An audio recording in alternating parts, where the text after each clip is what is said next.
So yesterday, a box of French Infantry arrived in the post. These are epic scale French Infantry for Warlord's Waterloo black powder release.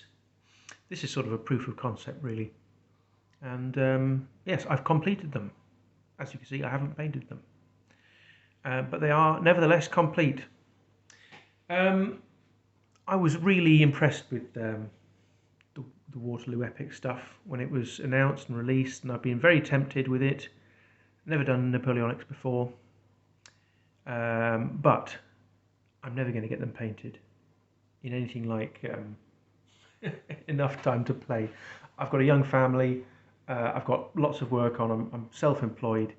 I don't have time to paint cross straps and cuffs and turnbacks and stuff on thousands of little lads. So this is what I'm doing. It's sort of a halfway house. I haven't painted them, but I sort of have.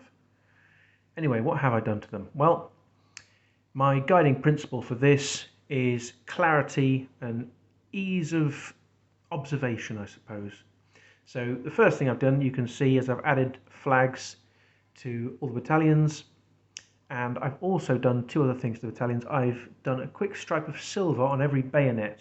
I haven't used paint, I've used one of these, silver Sharpie. These are brilliant. They're really opaque, very quick to dry, and they seem to be reasonably tough as well. When the ink is on, it seems to stay put. Time will tell, I suppose. And what I think that does is it lets the eye quickly just sort of take in the number of men. Just get an impression of mass, rather than just of here is a mass of blue plastic, here is a forest of bayonets. So you get just a little sense of a crowd of men rather than a crowd of plastic. And the other thing I've done, perhaps it's not particularly apparent at this distance in this light, let's bring one closer, see if that works. Let's test the, there we go, you can just about see as it pulses in and out of focus. Oh dear, my phone's not great for this sort of thing. Anyway, you can just see there's a dot of gold on their hats, and that's really the main thing, is to sort of give a visual signifier of what's the front of the unit, which way they're facing. Again, I've borne that in mind with the voltigeurs. Is it voltigeurs or voltigeurs? I've heard both, I'm not sure. Anyway, down here, and I've just put the kneeling ones with bayonets forward at the front, just to give a sense of facing and movement at a distance.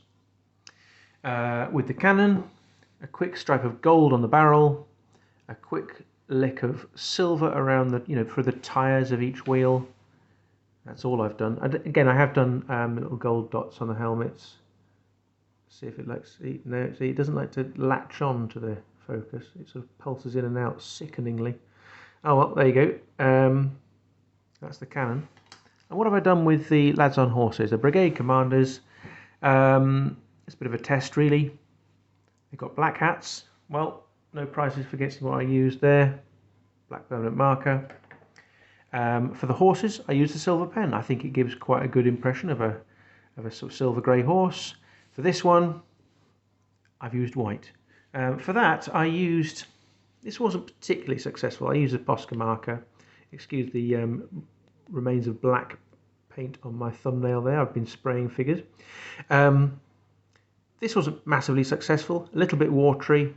The coverage isn't fantastic. They needed 2 coats, and in the end, it would have been easier just to give them a swip of actual paint from a brush, which I may do in the future, because I quite like the white. Very easy to spot your brigade commander on the battlefield when he's on a dazzling white steed. And just the odd little bit of detail in gold. I'm not going to trouble the focusing capacity of this camera anymore. There you get the impression anyway. And you know what? I think it sort of works. I'm going to get at least one brigade box of the English, or depending on how flush I'm feeling, I might even get one of the big starter boxes. We'll see. Yeah, I'm pleased with these. I think it looks fine. It's going to work well for the game. And I think as long as you are, I think probably if you took this down the club and wanted to paint against someone else's beautifully painted Napoleonic army, I think there's an element of disrespect there. I think most people would expect to be playing against painted armies, and there's some justification in that.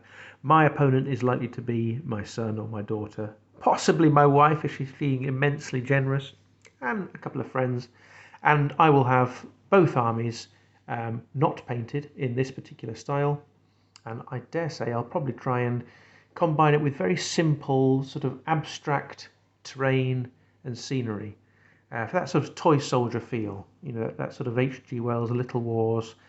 Here are some sort of stacks of wood and some building blocks and all the rest of it. I think that would work quite well. That would have given it some excuse, I think, for the lack of realism.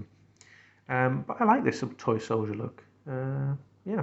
Anyway, well, thank you for watching, and I hope if you were looking for some sort of permission to not paint your figures, then here it is. Yeah. Obviously, anyone can do anything they like with their wargaming figures. It's your game, they're your figures. But sometimes, you know, an element of guilt can creep in if you don't feel like you're doing enough hobby. But that's silly, really, isn't it? Certainly, I think to an outsider to the wargaming hobby, they think, what is the problem? You know, most people are used to playing board games with figures that are completely unpainted, and I think this is very attractive. Anyway, I'll stop waffling now. Thank you very much, and goodbye.